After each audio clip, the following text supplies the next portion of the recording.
بسم اللہ الرحمن الرحیم۔ السلام علیکم، کیسے ہیں بیٹا آپ لوگ؟ ٹھیک ہیں؟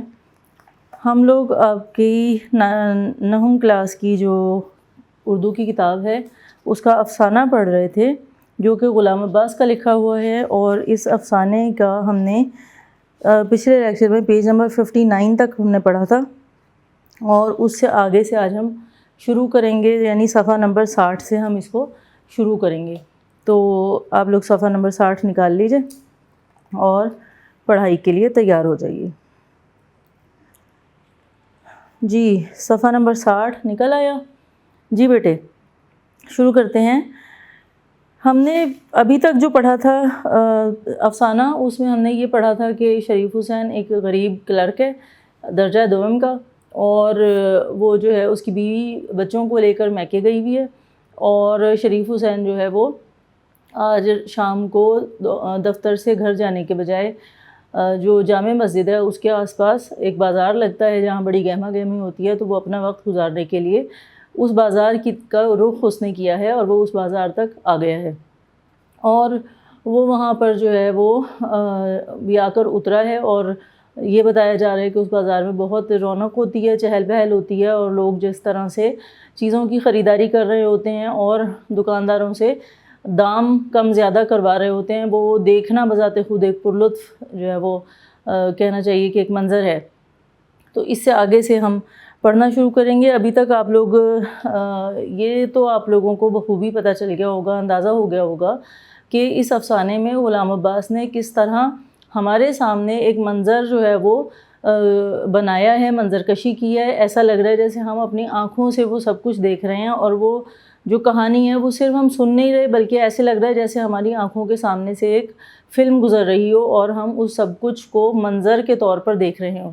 اور یہ ایک بہترین افسانہ نگار کی خوبی ہوتی ہے کہ وہ افسانے کو اس طرح سے اس کی باریکیوں کو بھی بیان کر دے، اس کے جو جزوی جو واقعات ہیں ان کو بھی، جزوی چیزوں کو بھی اس طرح سے اتنی خوبصورتی سے بیان کرے کہ ہمارے نظروں کے سامنے ایک منظر آ جائے۔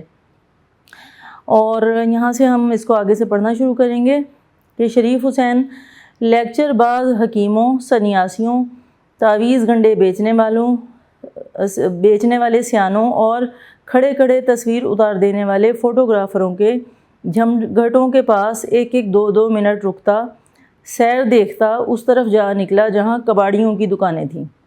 اب یہاں 1-2 لفظ جو ہیں وہ آپ کو جو ہے وہ جن کے معنی نہیں پتہ ہوں گے وہ لکھ لیجئے۔ جیسے ایک لفظ آیا ہے سنیاسی،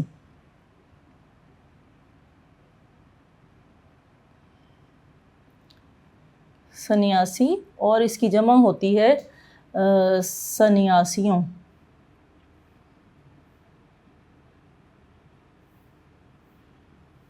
یہ واحد ہے اور یہ اس کا جمع بن جائے گا، یہ جمع کا صیغہ ہے۔ سنیاسی کا مطلب ہوتا ہے ہندو فقیروں کا گروہ جنہوں نے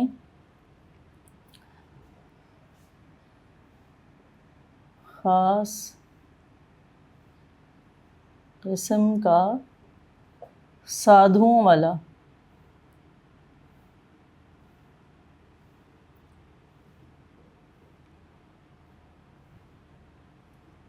لباس پہنا ہوا ہوتا ہے۔ اب یہ جو ہے لفظ کا معنی، یہ آپ معنی نہیں کہہ سکتے، آپ اس کو اس کی جو ہے وہ تشریح کہہ سکتے ہیں، یہ سمجھانا کہہ سکتے ہیں، ایکسپلینیشن کہہ سکتے ہیں، کہ جب ہم کسی چیز کو آپ کو سمجھانا چاہ رہے ہوں کہ وہ اصل میں ہوتی کیا ہے، تو وہ تب ہم آپ کو جو ہے وہ اس کی ایکسپلینیشن بتاتے ہیں۔ اب یہاں پہ آپ اگر اس کا جو ہے وہ صرف ایک لفظ میں معنی لکھیں تو جوگی بھی لکھ سکتے ہیں، یا سادھو۔ اور جوگی اور سادھو کیا ہوتا ہے کہ وہ لوگ جو ہیں ہندو مذہب کے مطابق وہ اورنج کلر کا، یعنی مالٹائی، گہرے مالٹائی رنگ کا لباس ہوتا ہے ان کا سر سے پاؤں تک، وہ انہوں نے نیچے دھوتی ہوتی ہے اور اس کے اوپر کرتا سا ہوتا ہے بڑا سا، وہ انہوں نے پہنا ہوا ہوتا ہے، اور ان کا کہنا یہ ہوتا ہے کہ انہوں نے یہ دنیا جو ہے اس کو چھوڑ دیا ہے اور وہ جنگلوں میں نکل جاتے ہیں، جو ایک ان کا پرانا تصور ہے۔ تو ان کو سادھو یا جوگی کہا جاتا تھا کہ وہ دنیا چھوڑ چکے اور وہ جنگلوں میں نکل گئے۔ لیکن انسان چاہے جنگلوں میں نکل جائے، چاہے کہیں بھی چلا جائے، آخر ظاہر ہے کہ اس کو کھانے پینے کی ضرورت ہو، جو بنیادی ضرورت ہے اس کی، وہ تو پوری کرنی ہی ہوتی ہے۔ تو پھر ایسے لوگ جو ہیں ان کا لوگوں کو جو ان کے ارد گرد یا وہ لوگ جو ان کو کبھی کہیں پہ دیکھتے ہیں، ان کو بھی اندازہ ہوتا ہے کہ یہ دنیا سے دور ہیں، یہ تاریک دنیا ہیں، تو ان کو کچھ پیسے، کچھ جو ہے وہ ان کی مدد کر دی جاتی ہے تاکہ وہ اپنے کچھ روٹی کہیں سے خرید لیں، کچھ کھانے پینے کے لیے کچھ خرید سکیں۔ اب آپ کو پتہ ہی ہے کہ بہت سارے لوگ اس کو پیشے کے طور پہ اپنا لیتے ہیں، یعنی کہ کچھ نہیں کرنا جس کو، وہ بھیک مانگنے کے لیے جیسے مختلف طرح کے لوگ ڈھب یا انداز اپنا لیتے ہیں، اسی طرح ہندوؤں میں بہت سارے لوگ فقیر جو ہیں وہ اس طرح کے بھی ہوتے ہیں کہ جو اصل میں سادھو یا جوگی نہیں ہوتے بلکہ وہ بنے ہوئے ہوتے ہیں، اور وہ کیا کرتے ہیں کہ وہ اس رنگ کا لباس پہن لیتے ہیں، وہ پورے کے پورے گروہ جو ہیں وہ مختلف جگہوں پر جہاں پر انہیں پتہ ہوتا ہے کہ رونق ہے یا رش ہے، ہجوم ہے، لوگوں کی تعداد زیادہ ہے، وہاں چلے جاتے ہیں اور پھر وہاں سے وہ مانگتے ہیں۔ تو جب وہ مانگتے ہیں تو ظاہر ہے ان کو ایک ایک روپیہ بھی کوئی دے گا تو ان کو اچھی خاصی آمدنی ہو جائے گی۔ تو اس طرح کے لوگ ایسے ہجوم والی جگہوں پر پائے جاتے ہیں۔ آپ نے دیکھا ہوگا جہاں میلے ٹھیلے لگتے ہیں، جہاں اس طرح کے بازار ہوتے ہیں، وہاں پہ چھوٹے چھوٹے اپنے کوئی وہ ٹھیلے لگا کے یا کوئی چادر بچھا کے کوئی شخص جو ہے وہ بیٹھا ہوا ہے، اپنا کچھ تھوڑا بہت اس نے انتظام ساتھ میں جو بھی اس کا پیشہ ہے اس سے تعلق رکھنے والی چیزیں اس نے رکھی ہوئی ہیں، اور وہ اپنی دکان چلانے میں مصروف ہے۔ تو ان کا ذکر یہاں پہ ہو رہا ہے مختلف لوگوں کا۔ ایک تو ذکر ہوا ہے یہاں پہ لیکچر باز حکیموں کا، وہ حکیم جو چلتے پھرتے مختلف قسم کی آنکھوں کی دوا، کانوں میں ڈالنے کے لیے دوا، خارش کی دوا، اس طرح کی جو معمول کی کہہ لیں کہ عام روزمرہ زندگی میں کسی بھی انسان کو کبھی ہو سکتا ہے، دانت کا درد ہو سکتا ہے، کوئی آنکھوں میں درد ہو سکتا ہے، کوئی کسی کے بال گر رہے ہیں تو اس کو جو ہے وہ یہ ہوتا ہے کہ کوئی ایسی چیز مل جائے جس سے کہ میرے بال دوبارہ سے اچھے ہو جائیں۔ تو ایسی چیزوں کو جو یہ نیم حکیم ہوتے ہیں یہ ان کو کہیں کہ ان کو کیش کراتے ہیں، اور اس موضوع پہ بات کر کے اور اپنے پاس جو بھی ان کے تیل یا پاؤڈر یا کوئی مرہم یا جو بھی چیز ہوتی ہے یہ اس کا اتنا پرچار کرتے ہیں، اور ایک لمبا سا انہوں نے جو ہے وہ لمبی سی تقریر کہہ لیں کہ ایک تقریر نما کبد یاد کیا وہ ہوتا ہے جس کو یہ دہرائے جاتے ہیں اور لوگوں کو اپنی طرف متوجہ کرتے ہیں اور اپنی چیز کو یہ بیچتے ہیں۔ تو انہیں یہاں پہ لیکچر باز حکیم کہا گیا ہے۔ لیکچر کا مطلب ہوتا ہے واعظ و نصیحت، یعنی پکارنا لوگوں کو اور کچھ کہنا، تو وہ چونکہ ایک لمبی سی تقریر ہوتی ہے اس لیے ان کو لیکچر باز کہا گیا ہے۔ اس کے بعد سنیاسیوں کا ذکر آیا ہے۔ یہ میں نے آپ کو بتایا سادھو یا جوگی کا جو انداز اپنائے ہوئے یا لباس پہنے ہوئے، ان کی سی وضع اختیار کیے ہوئے جو ہندوؤں فقیروں کا گروہ ہے اس کی بات ہو رہی ہے۔ اس کے بعد تعویذ گنڈے بیچنے والے سیانوں۔ اب کچھ لوگ جو ہیں یہ وہ دور ہے جب ہندو اور مسلمان مل جل کے رہتے تھے، پاکستان نہیں بنا تھا، تو ہر طرح کے لوگ ہوا کرتے تھے۔ ہمارے بازاروں میں بھی ہندو بھی موجود تھے اور سکھ بھی ہوتے تھے اور مسلمان بھی ہوتے تھے۔ اب ایک گروہ جو ہے فقیروں کا وہ بتایا گیا ہے جو ہندو مذہب سے تعلق رکھتا تھا، اور دوسرا ایک ذکر ہوا ہے یہاں پر، یہ فقیر نہیں ہے لیکن یہ تعویذ گنڈے بیچنے والے، گنڈا کہتے ہیں گرہ کو، گنڈ جسے کہتے ہیں نا، گرہ میں گنڈ کہتے ہیں گرہ کو، تو گنڈے جو ہیں وہ اس سے مراد ہوتا ہے تعویذ، گنڈا یعنی تعویذ، اور دھاگوں پر گرہیں باندھ کے دینا۔ اس کا کچھ پڑھا قرآن میں سے کچھ بھی سورت جو ہے وہ پڑھی اور اس پہ گرہ لگا دی، اور وہ بھی اسی طرح بول رہے ہوتے ہیں کہ جو ہے وہ کالے جادو کا جو ہے وہ توڑ کرا لو، اور کسی بھی طرح کا جو ہے وہ اگر آپ کا کاروبار نقصان میں جا رہا ہے یا بچے کی شادی نہیں ہو رہی یا کاروبار میں کوئی مسئلہ ہے یا گھر خریدنا ہے یا کچھ اور بھی، زندگی کے 100 معاملات ہوتے ہیں ہر انسان کے ساتھ، تو وہ انہی معاملات کو اپنی تقریر میں زیر بحث لاتے ہوئے لوگوں کو اپنی طرف توجہ لوگوں کی جو ہے وہ مبذول کراتے ہیں، اور وہ جو تعویذ ہیں وہ بیچ رہے ہوتے ہیں۔ مختلف چیزوں کے لیے تعویذ ہے، مختلف چیزوں کے لیے وہ جو گنڈے ہیں انہوں نے وہ لگا کر گرہیں وہ لگا رکھی ہیں، وہ ڈورا کسی کے ہاتھ میں باندھ دیتے ہیں اور وہ اس سے جو بھی دینے والا جو ہے وہ اس کی حیثیت کے مطابق اس سے مانگتے ہیں اور وہ جتنے بھی کوئی دے جائے تو وہ ان کی مفت کی آمدنی ہوتی ہے۔ تو یہ ہوتے ہیں تعویذ گنڈے بیچنے والے، ان کا بھی ذکر ہوا ہے یہاں پر۔ اور کھڑے کھڑے تصویر اتار دینے والے فوٹوگرافر، کیمرہ ہوتا ہے، آج بھی ہوتا ہے، ہمارے زمانے میں بھی کیمرہ جو ہے وہ اس زمانے میں اور طرح کا ہوتا تھا، اب اور طرح کا ہے، لیکن موجود ہوتا ہے کہ وہ کہتے ہیں کہ ابھی تصویر بنوائیں ہم سے اور ابھی ہم آپ کو پرنٹ نکال کے دے دیں گے۔ تو وہ جو فوٹوگرافر ہیں وہ بھی وہاں پہ پھر رہے ہوتے ہیں، اور ان کے پھرنے کا مقصد یہ ہوتا ہے کہ وہ اگر کوئی کام جو ہے وہ فرض کیجئے کہ 50 روپے کا ہے تو وہ کیونکہ ارجنٹ کر کے دے رہے ہیں، فوری طور پہ کر کے دے رہے ہیں، اس لیے وہ اسی کام کے 100 روپے یا 150 روپے مانگ لیتے ہیں اور دینے والا دے جاتا ہے کہ یہ ایک یادگاری جگہ ہے۔ یا ہم بعض دفعہ اس زمانے میں ہر جگہ پہ کیمرہ نہیں ہوتا تھا، تو اگر کہیں پہ تصویر بن رہی ہوتی تھی تو لوگ بنوا بھی لیتے تھے شوق سے کہ کہاں ہم اسٹوڈیو جائیں گے تو تصویر بنے گی، تو چلو ایسے میں آئے ہوئے بن رہی ہے تو بنوا لیتے ہیں، یادگار رہے گی۔ تو اس طرح سے جو ہے وہ ان لوگوں کا بھی ساتھ ساتھ کاروبار چلتا رہتا ہے۔ اس کے بعد ذکر ہوا ہے کہ یہ جو سارے لوگ تھے ان کے جھمگٹا کہتے ہیں، ایک جگہ پہ ہجوم ہوا ان لوگوں کا، تو ہجوم کو جھمگٹا کہتے ہیں۔ ان کے پاس سے سب کے پاس وہ ایک ایک 2 منٹ رکتا، سیر دیکھتا، یعنی وہ لطف اٹھا رہا ہے کہ سب کیا کر رہے ہیں، اور اس کی طرف دیکھتا ہوا وہ اس طرف جا نکلا جہاں کباڑیوں کی دکانیں تھیں، کباڑ بیچنے والے یعنی پرانی چیزیں بیچنے والوں کی دکانیں تھیں۔ یہاں اسے مختلف قسم کی بے شمار چیزیں نظر آئیں، ان میں سے بعض ایسی تھیں جو اپنی اصل حالت میں بلا شبہ صنعت کا اعلیٰ نمونہ ہوں گی۔ صنعت کہتے ہیں کسی شعبے کو جس میں کوئی کام کیا جا رہا ہے، کوئی چیزیں بنائی جا رہی ہیں، اس کو صنعت کہا جاتا ہے، جسے آپ انڈسٹری بھی کہتے ہیں۔ مختلف قسم کی چیزیں بنانے کی جو انڈسٹریز ہیں ان کو اردو میں صنعت کہا جاتا ہے۔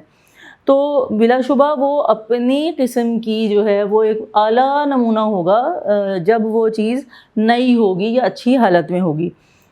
مگر ان کباڑیوں کے ہاتھ پڑتے پڑتے یا تو ان کی صورت اس قدر مسخ ہو گئی تھی۔ اب یہاں پہ لفظ ہے مسخ ہونا۔ مسخ ہونے کا مطلب ہوتا ہے بگڑ جانا۔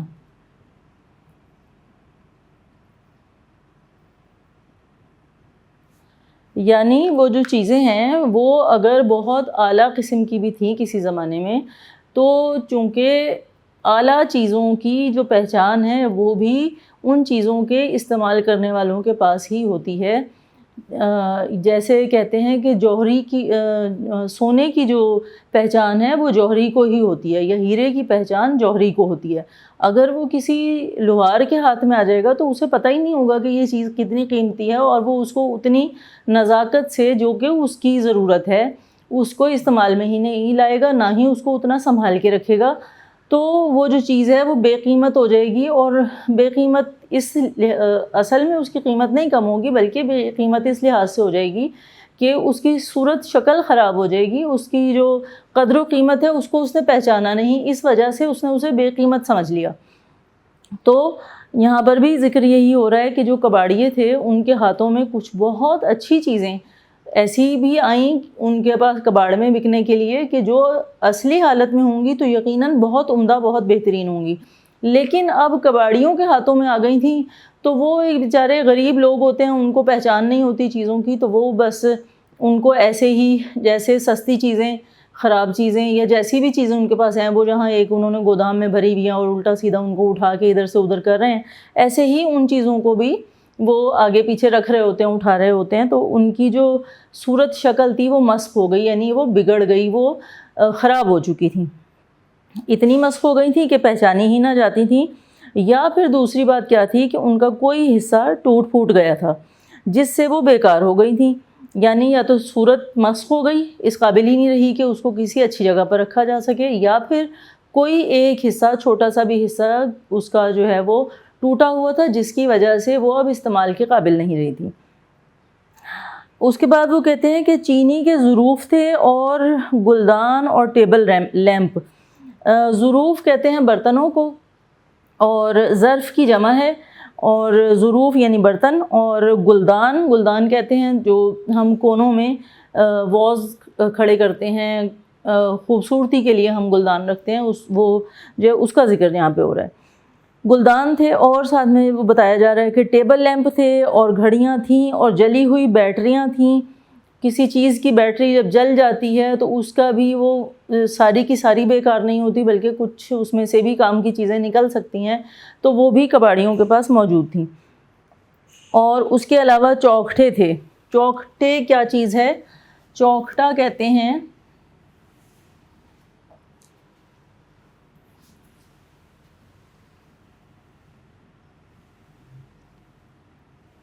چوکھٹا یعنی فریم. تصویریں جب ہم بنواتے ہیں تو ان کے فریم ہوتے ہیں، وہ ایک جو فریم ہے چوکور، اس کو چوکھٹا کہا جاتا ہے. اردو زبان میں فریم کو چوکھٹا کہتے ہیں. تو چوکھٹے تھے. اور گراموفون کے کل پرزے تھے. کل پرزے یعنی اس کے بہت سے جو آلات ہوتے ہیں اس میں سے الگ ہوئے ہوئے، یا اس کی میں بہت سارے پرزے ہوتے ہیں، تو وہ اس کے پاس موجود تھے. گراموفون میوزک سننے کے لیے، موسیقی سننے کے لیے پرانے زمانے کا ایک آلہ تھا، اس کو گراموفون کہتے تھے. اس کے بعد کہتے ہیں جراحی کے آلات. جراحی جو ہے وہ کیا ہے؟ جراحی قدیم طریقہ ہے آپریشن کرنے کا. آپریشن سے مراد کوئی بہت بڑا آپریشن نہیں، بلکہ چھوٹے موٹے کٹ لگا کے اور جو ہے وہ اس کو ٹھیک کرنا اسکن کو. جیسے فرض کریے کسی جسم کے حصے پہ کوئی پھوڑا بن گیا ہے اور وہ پک گیا ہے، وہ بہت تکلیف دے رہا ہے، تو وہ جو ہے وہ اوپر سے اس کا منہ نہیں بن رہا اور وہ پھوٹ نہیں رہا، تو جراح جو ہیں وہ کیا اس کے پاس جایا جاتا تھا. جراح کہتے ہیں، جراحت اصل میں کہتے ہیں کاٹنے کو. تو جراح کہلاتے ہیں وہ لوگ جو کاٹ کر، کٹ لگا کر، صاف کر کے زخم کو دوا بیچ میں بھر کے اور اس کو باندھ دیا کرتے تھے پٹی کو، تو اس کو جو ہے وہ جراح کہتے تھے. آج بھی بہت جگہوں پر جراح موجود ہوتے ہیں. اچھا، ان کے پاس کچھ آلات ہوتے تھے، جیسے کاٹنے کے لیے جو ہے وہ کٹ لگانے کے لیے بلیڈ ہوگا، یا کوئی قینچی ہوگی، کوئی اور چیزیں اس زمانے میں جو استعمال ہوتی ہوں گی. تو ان آلات کا ذکر ہو رہا ہے جو ان کے جراحوں کے استعمال میں ہوتے ہیں. تو آلات جراحی تھے. اور ستار آپ کو پتہ ہے موسیقی کا ایک آلہ ہے، انسٹرومنٹ ہے، اس کو ستار کہا جاتا ہے. اور بھس بھرا ہوا ہرن. اب یہ جو بھس بھرا ہوا ہرن ہے، یہ کیا ہے؟ یہ آپ نے ٹرم سنی ہوگی، بھس بھرا ہوا یعنی اسٹفڈ. بھس بھرا ہوا کا مطلب ہے اسٹفڈ. آپ نے دیکھا ہوگا بہت سارے کھلونے جو ہیں وہ ہم ان کو اسٹفڈ ٹوائز بھی کہتے ہیں، یعنی اس کے اندر کچھ بھرا ہوا ہوتا ہے اور وہ جو ہے وہ اوپر سے سلائی کی بھی ہوتی ہے. تو وہ بھس بھرا ہوا ہرن تھا. اس کے علاوہ پیتل کے لمڈھینگ تھے. اب لمڈھینگ کیا ہے؟ پیتل ایک دھات کو کہا جاتا ہے جو سنہری رنگ کی ہوتی ہے، پیلے رنگ کی، جیسے سونے کا رنگ ہوتا ہے اس سے کچھ ملتے جلتے رنگ کی یہ دھات ہے. اور اس کے جو لمڈھینگ ہیں وہ کیا ہیں؟ آپ نے دیکھا ہوگا جو سارس ہوتا ہے پرندہ، اس کی ٹانگیں بہت لمبی ہوتی ہیں اور اوپر جا کے جو ہے اس کا جسم ہوتا ہے، اور وہ لمبی ٹانگوں والا پرندہ جو ہے وہ سارس کہلاتا ہے. وہ جو سارس ہے اس کو لمڈھینگ بھی کہتے ہیں. تو پیتل کے بنے ہوئے لمڈھینگ بھی تھے. اور بدھ کا نیم قد مجسمہ. اب بدھ کیا ہے؟ یہ بدھا کا مجسمہ ہے.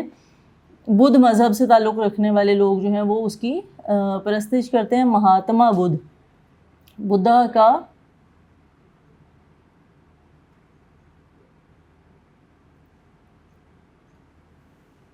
مجسمہ یعنی گوتم بدھ مراد ہے یہاں پہ، یا مہاتما بدھ.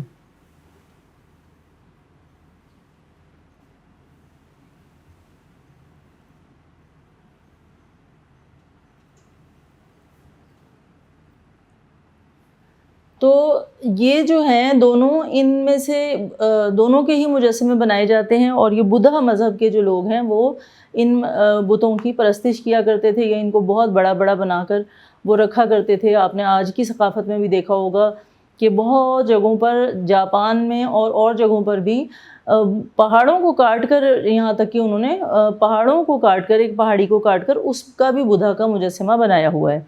تو وہ بدھا کا جو ان وہاں کباڑیوں کے پاس مجسمہ تھا وہ نیم قد تھا، یعنی یہاں تک تھا، وہ آدھے قد کا تھا۔ نیم کہتے ہیں آدھے کو،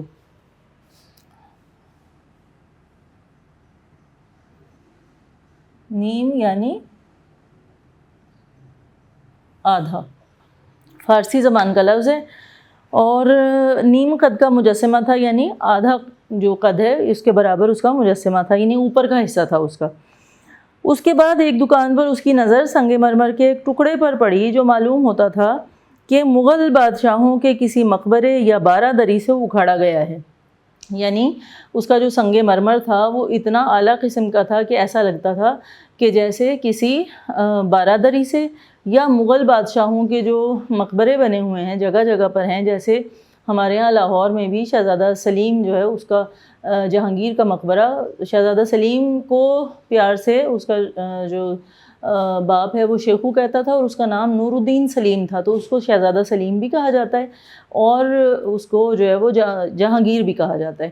اسی طرح یہاں پر اور بھی کئی مقبرے ہیں لاہور میں بھی جو کہ دیکھنے سے تعلق رکھتے ہیں، اور جہاں پر کہ مغل دور میں ظاہر ہے وہ بنے ہیں، تو ان میں بہت اعلیٰ قسم کا سنگ مرمر استعمال ہوا ہے۔ تو اسی طرح وہ سوچ رہے ہیں کہ یہ شاید مغل بادشاہوں کے کسی مقبرے یا بارہ دری سے یہ حصہ جو ہے اتنا، یہ کہیں سے اکھاڑا گیا یا اکھڑ گیا ہوگا تو کباڑیوں کے ہاتھ آ گیا۔ اس کا طول کوئی 1.25 فٹ تھا اور عرض 1 فٹ تھا۔ اب طول کیا ہے؟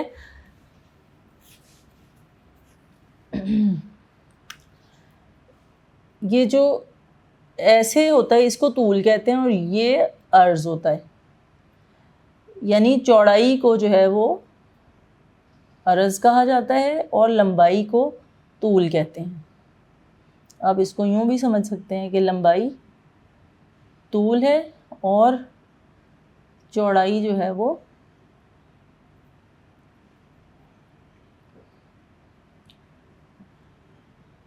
عرض ہے۔ تو اس کا جو طول ہے وہ کہہ رہے ہیں کہ کوئی 1.25 فٹ تھا، اور عرض جو ہے وہ کوئی 1 فٹ تھا، یعنی لمبائی میں تھوڑا سا زیادہ اور چوڑائی میں تھوڑا سا کم۔ شریف حسین نے اس ٹکڑے کو دیکھا، یہ ٹکڑا ایسی نفاست سے تراشا گیا تھا، یعنی اتنی نفاست سے، اتنے خوبصورتی سے، نزاکت سے، اچھے طریقے سے، سلیقے سے اس کو تراشا گیا تھا۔ یہ تراشنا ہوتا ہے کاٹنا اور اس کو ایک شکل دینا، تو اس کو اتنے اچھے طریقے سے کاٹا گیا تھا کہ اس نے محض یہ دیکھنے کے لیے کہ بھلا کباڑی اس کے کیا دام بتائے گا، قیمت دریافت کر لی۔ اب اس کا لینے کا ارادہ نہیں تھا، وہ ٹکڑا کیونکہ بہت شاندار تھا، بہت اچھے سنگ مرمر کا تھا اور تراشا ہوا بھی بہت اچھا تھا، تو اس نے یہ سوچ کر کہ یہاں اس جگہ پر کھڑے ہو کر بازار میں ایک کباڑیا جو ہے وہ اس کو بیچ رہا ہے، تو وہ کباڑی اس کی کیا قیمت مانگتا ہے، اس نے یہ اندازہ لگانے کے لیے ایسے ہی پوچھ لیا کہ اس کی قیمت کیا ہے۔ 3 روپے۔ کباڑی نے اس کے دام کچھ زیادہ نہیں بتائے تھے، یعنی کباڑی نے کہا کہ صرف 3 روپے، مگر آخر اسے اس کی ضرورت ہی کیا تھی، اس نے ٹکڑا رکھ دیا اور چلنے لگا۔ یعنی اس نے تو ایسے ہی پوچھا تھا، اسے ٹکڑا خریدنا نہیں تھا، تو اس نے ٹکڑا واپس رکھا اور اپنی راہ لی۔ کیوں حضرت چل دیے؟ آپ بتائیے کیا دیجیے گا؟ اب وہ جو کباڑی ہے اس نے، کیونکہ یہ لوگ جو اس طرح چھوٹے چھوٹے سے کاروبار کرتے ہیں ان کو تو ضرورت ہوتی ہے کہ کوئی گاہک آئے ان سے کچھ خرید لے تو ان کی کچھ آمدنی ہو جائے، تو اس نے جو ہے پیچھے سے لپک کے آواز دی اور کہا کہ چل کیوں دیا، آپ بتائیں کیا قیمت دیں گے؟ وہ رک گیا۔ کون؟ شریف حسین جو ہے وہ رک گیا، اور اسے یہ ظاہر کرتے ہوئے شرم سی آئی کہ اسے اس چیز کی ضرورت نہ تھی، اور اس نے محض اپنے شوق تحقیق کو پورا کرنے کے لیے قیمت پوچھی تھی۔ یعنی اب وہ یہ سوچ کر شرمندہ ہو رہا تھا کہ وہ کباڑی کو کیا کہے کہ میں نے ایسے ہی پوچھا تھا، میں یہ جاننا چاہ رہا تھا کہ تم اس کی کیا قیمت بتاتے ہو، تو یہ تو شوق تحقیق ہوا نا، تو اس کو پورا کرنے کے لیے میں نے قیمت پوچھی تھی۔ تو اس نے سوچا دام اس قدر کم بتاؤ جو کباڑی کو منظور ہی نہ ہو، یعنی جتنے کی وہ چیز ہے، جتنے کی نظر آ رہی ہے اس سے بہت کم اگر قیمت بتا دی جائے تو جو دکاندار ہے ظاہر ہے وہ نقصان میں تو اپنی چیزیں نہیں بیچے گا، وہ کہے گا کہ نہیں حضور اتنے کی نہیں دے سکتا، اور یہ وہاں سے چلا جائے گا۔ اچھا اس سے کیا ہوگا، کم از کم وہ اپنے دل میں یہ تو نہ کہے گا کہ یہ کوئی کنگلا ہے جو دکانداروں کا وقت ضائع اور اپنی ہرس پوری کرنے آیا ہے۔ یعنی جو دکاندار ہے اس قیمت کو سننے کے بعد کم از کم یہ تو نہیں سوچے گا کہ یہ کوئی ایسا شخص ہے جس کی جیب میں پھوٹی کوڑی نہیں ہے اور اس کے پاس پیسہ ٹکا کوئی ہے نہیں، اور یہ ایسے ہی دکانداروں کا وقت ضائع کر رہا ہے اور اپنی جو ہرس ہے اس کو پورا کر رہا ہے، یعنی چیز دیکھ کے اچھی تو لگ رہی ہے لیکن خریدنے کی سخت نہیں ہے، تو یہ اس لیے یہاں پر پھر رہا ہے۔ یہ سوچ کر وہ رک گیا، اسے یہ ظاہر کرتے ہوئے شرم سی آئی کہ اسے اس چیز کی ضرورت نہ تھی۔ شریف حسین نے کہا ہم تو 1 روپیہ دیں گے۔ یہ کہہ کر شریف حسین نے چاہا کہ جلد جلد قدم اٹھاتا ہوا کباڑی کی نظروں سے اوجھل ہو جائے۔ اوجھل ہو جائے یعنی چھپ جائے، دور ہو جائے۔ اوجھل ہونا یعنی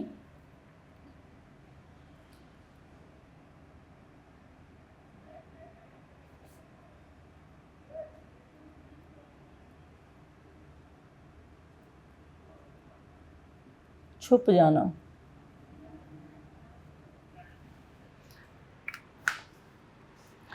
تو اس نے جو ہے وہ 1 روپیہ قیمت بتائی اور اس کا یہ خیال تھا کہ کباڑی 1 روپے پہ تو ظاہر ہے یہ نہیں دے گا جو 3 روپے کی چیز ہے، اور چیز بھی اصل میں 3 روپے کی بھی نہیں ہے، زیادہ کی ہے، تو میں نے تو 1 ہی روپیہ کہا ہے، تو یہ جو کباڑی ہے یہ پیچھے سے آواز نہیں دے گا اور یہ شریف حسین جو ہے یہ وہاں سے نکل جائے گا۔ مگر کیا ہوا کہ اس نے مہلت ہی نہ دی، یعنی جو دکاندار تھا، کباڑی تھا، اس نے مہلت ہی نہیں دی، اس نے اتنا وقفہ ہی نہیں دیا کہ یہ جو ہے وہاں سے اوجھل ہو سکے۔ کہنے لگا جی سنیے، کچھ زیادہ نہیں دیں گے؟ 1.25 بھی نہیں؟ اچھا لے جائیے۔ یعنی اس نے اس کے 1 روپے پر ہی ہاں کر دی اور اس کو آواز دے لی کہ اچھا لے جائیے۔ اب شریف حسین کو اپنے آپ پر بہت غصہ آیا کہ اس نے 12 آنے کیوں نہ کہے۔ یہ بھی اکثر ہمارے ساتھ ہوتا ہے، اگر ہم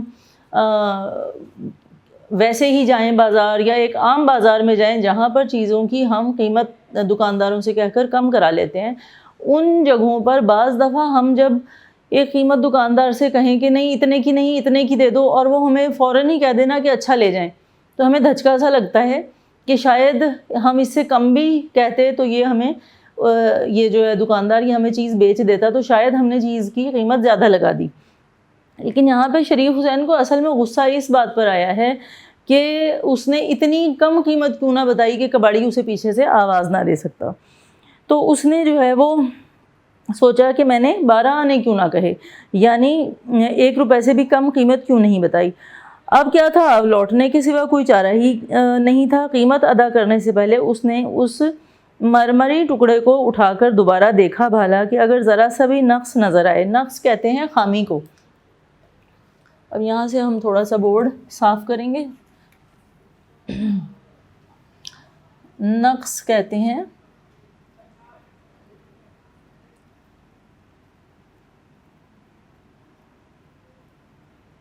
خامی کو، اور ایک لفظ اور آیا تھا یہاں، لوٹنا کہتے ہیں واپس پلٹنے کو، اور مرمری سے مراد ہے سنگ مرمر کا۔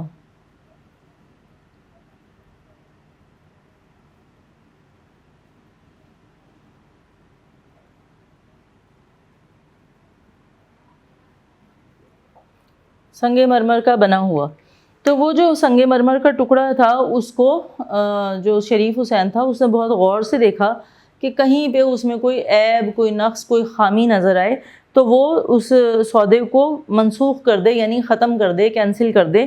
مگر وہ ٹکڑا بے عیب تھا، اس ٹکڑے میں کوئی عیب، کوئی خامی تھی ہی نہیں۔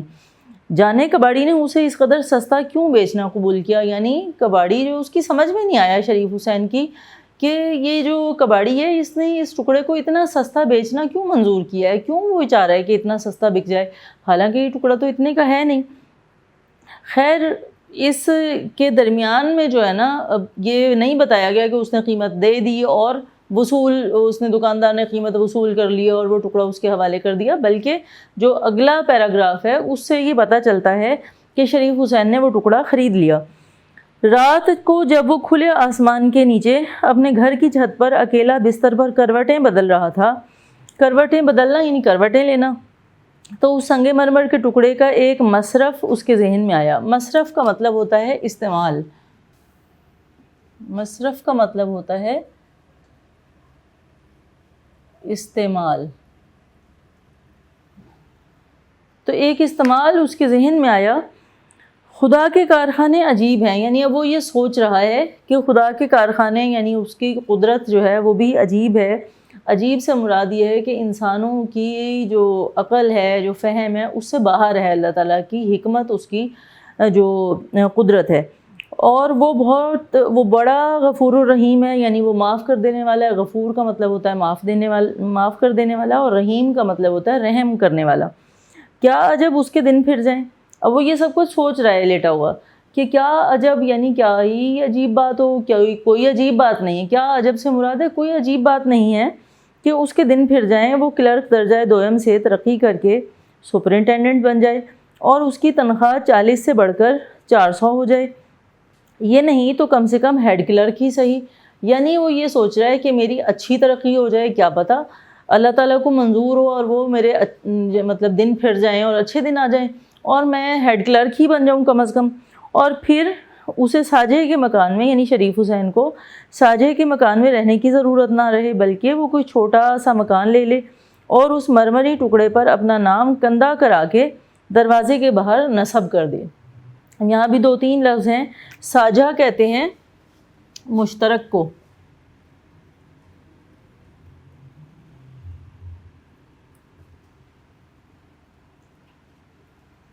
مشترک کام جو ہوتا ہے مل جل کر کیا جانے والا، اس کو ساجھا کہتے ہیں۔ اور مصرف تو ہم نے دیکھ لیا تھا۔ کندہ کرانا،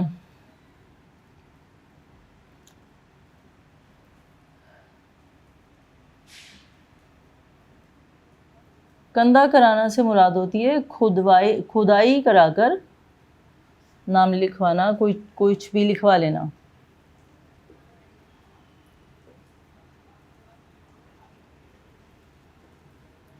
یعنی جیسے پتھر ہے تو اس پہ کندہ کس طرح کیا جائے گا کہ وہ ان کے پاس چھوٹے سے آلات ہوتے ہیں، بہت چھوٹا سا جو ہے وہ رکھیں گے، سلاخ ہوگی، اس کے آگے چھوٹا سا بلیڈ جیسا بنا ہوا ہوگا اور اس کو وہ پہلے اس پہ ٹریسنگ کر لیں گے جو کچھ بھی لکھنا ہے پتھر پہ، اور اس کے بعد ہتھوڑی لیں گے اور اس کو آہستہ آہستہ آہستہ آہستہ اس حصے کی کھدائی کر لیں گے ہلکی ہلکی سی، اور پھر اس میں کسی اچھے کلر کی جو روشنائی ہے اس سے، یا جس بھی رنگ سے جو گاہک ہے وہ چاہے گا تو اس رنگ سے اس کو جو ہے روشنائی سے اس کو نام کو کندہ کر دیں گے، یعنی لکھ دیں گے۔ اس کو کہتے ہیں کندہ کرنا۔ تو وہ اپنا نام کندہ کرا کے دروازے کے باہر نصب کر دے گا۔ نصب کرنا ہوتا ہے لگانا۔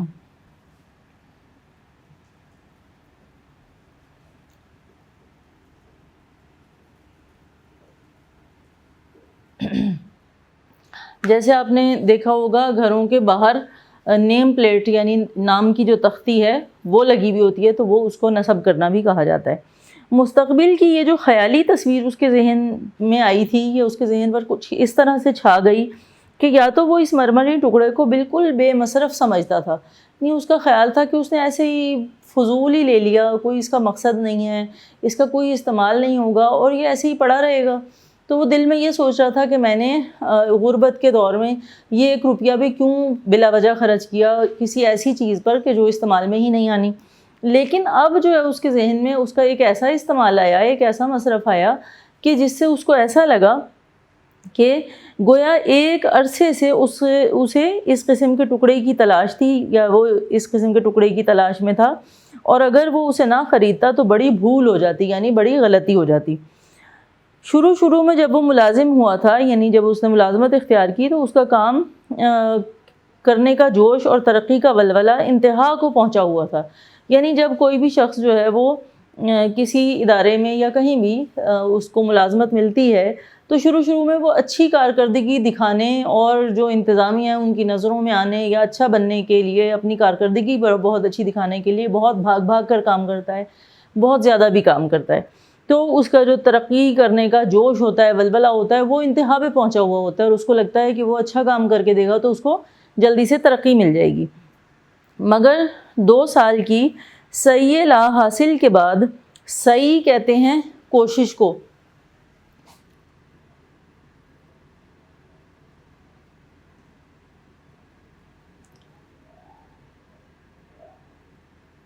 سعی کا مطلب ہوتا ہے کوشش، اور لا حاصل یعنی جس سے کچھ حاصل نہ ہو۔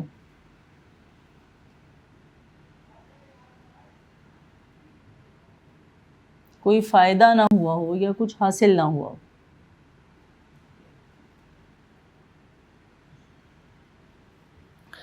تو سعی لا حاصل کا مطلب یہ ہوا کہ جس کا کوئی فائدہ نہیں تھا وہ کوشش اس نے کی، اور اس کے بعد یعنی وہ اپنی طرف سے تو ترقی کے لیے بہت محنت بھاگ دوڑ کر رہا تھا، اچھا کام کر رہا تھا، مگر 2 سال کی بے فائدہ بے معنی کوشش کے بعد رفتہ رفتہ اس کا یہ جوش ٹھنڈا پڑ گیا.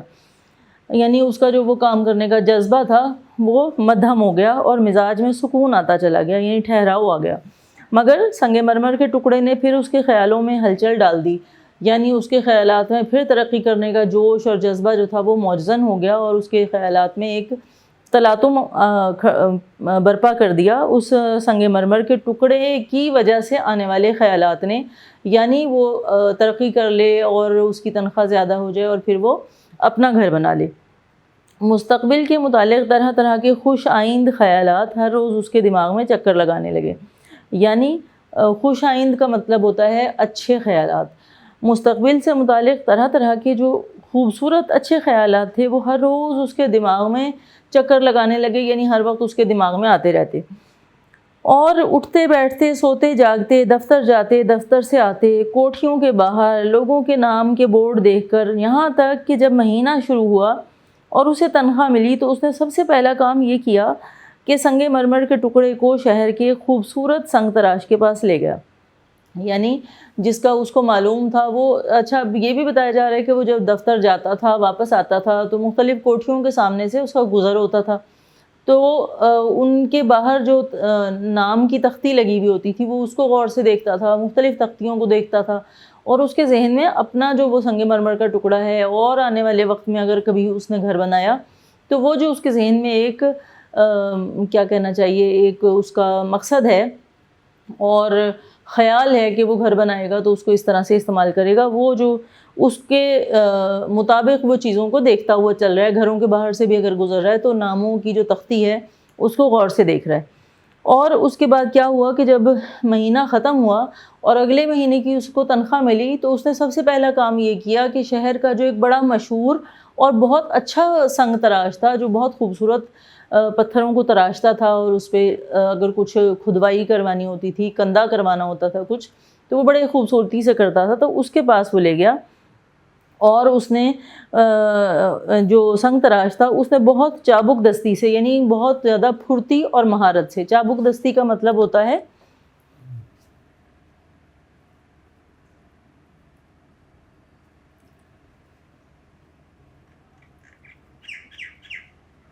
پھرتی اور مہارت.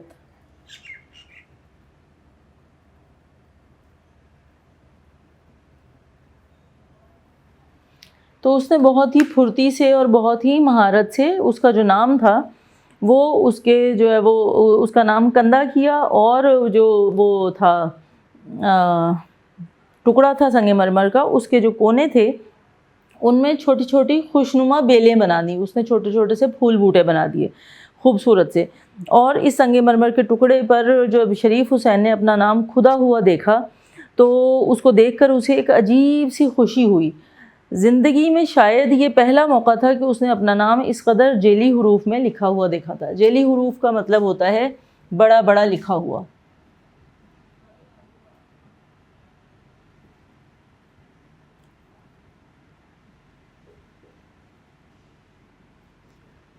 جی تو اس نے جو ہے وہ اپنا نام اتنی خوبصورت لکھائی میں کہیں پہ کندہ ہوا اور اتنا خوبصورت اور بڑا بڑا پہلی دفعہ دیکھا تھا، تو اس کو عجیب طرح کی خوشی محسوس ہو رہی تھی. سنگ تراش کی دکان سے روانہ ہوا، یعنی جب وہ باہر نکلا تو بازار میں کئی مرتبہ اس کا جی چاہا کہ کتبے پر سے اس اخبار کو اتار ڈالے جس میں سنگ تراش نے اسے لپیٹ دیا تھا. اب سنگ تراش نے جو ہے وہ اس کا نام اس پہ کندہ کیا ہے، بیلیں بنائی ہیں، اور اس کے بعد اس نے ایک اخبار میں اس کو اچھی طرح لپیٹ کے دیا ہے کہ جیسے اس کو تو نہیں اندازہ کہ یہ صاحب کون ہیں اور ان کا کیا یہ کس طرح کے گھر میں رہتے ہیں یا کس طرح کی ملازمت کرتے ہیں. تو اس نے سوچا ہوگا کہ کوئی اپنا گھر بنا رہے ہوں گے بہت خوبصورت سا، تو اس کے لیے چاہیے، تو اس کو بڑی حفاظت سے انہوں نے بہت جو ہے وہ اچھے طریقے سے اخبار میں لپیٹ دیا.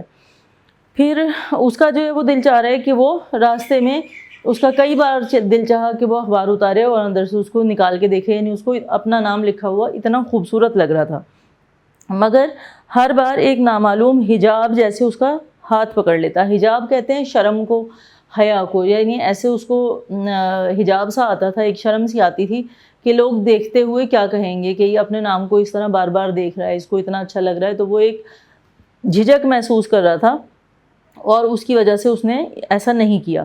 شاید وہ راہ چلتوں کی نگاہوں سے ڈرتا تھا کہ کہیں وہ اس کتبے کو دیکھ کر اس کے ان خیالات کو نہ بھانپ جائیں جو پچھلے کئی دنوں سے دماغ پر مسلط تھے. اب یہاں بھانپ جانے کا مطلب آپ کو بتانا ضروری ہے. بھانپ لینے کا مطلب ہوتا ہے جان لینا، اندازہ لگا لینا.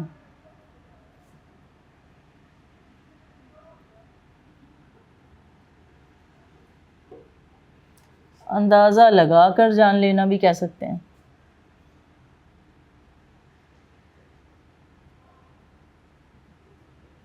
اور مسلط کا مطلب ہوتا ہے چھائے ہوئے.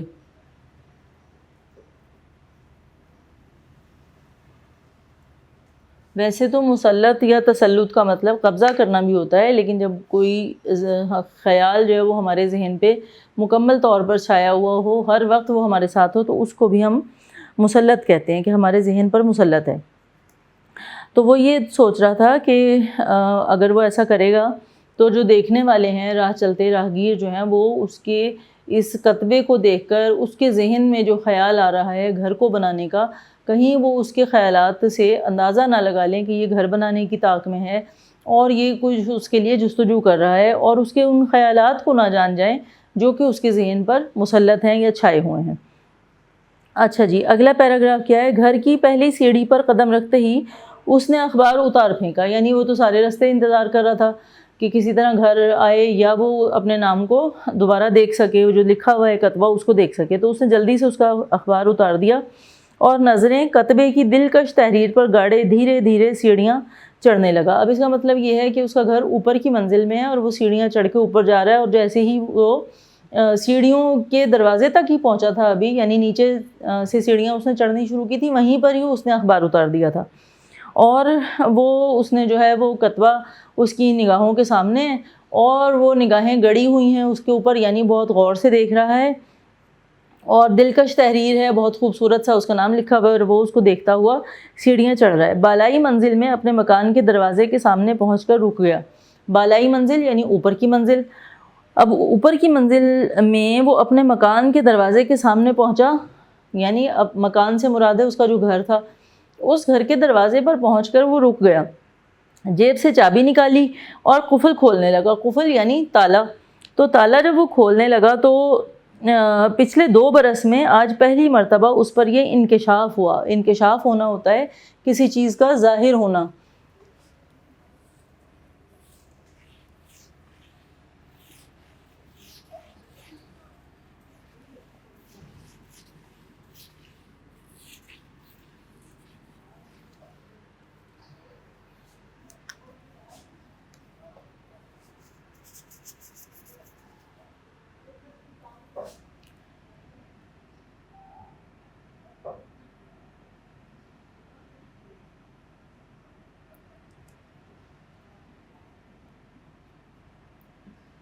انکشاف ہونا یعنی عقدہ کھلنا یا معلوم ہونا. منکشف ہونا بھی اس کا معنی ہے، مگر وہ تھوڑا سا مشکل ہے.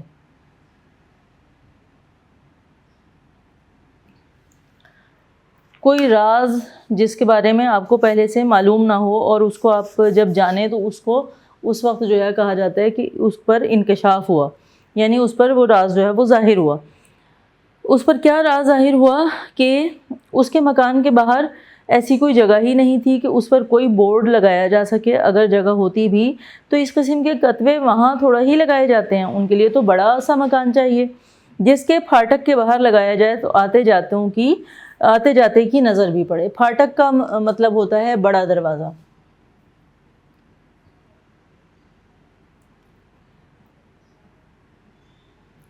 مرکزی دروازہ بھی کہا جا سکتا ہے.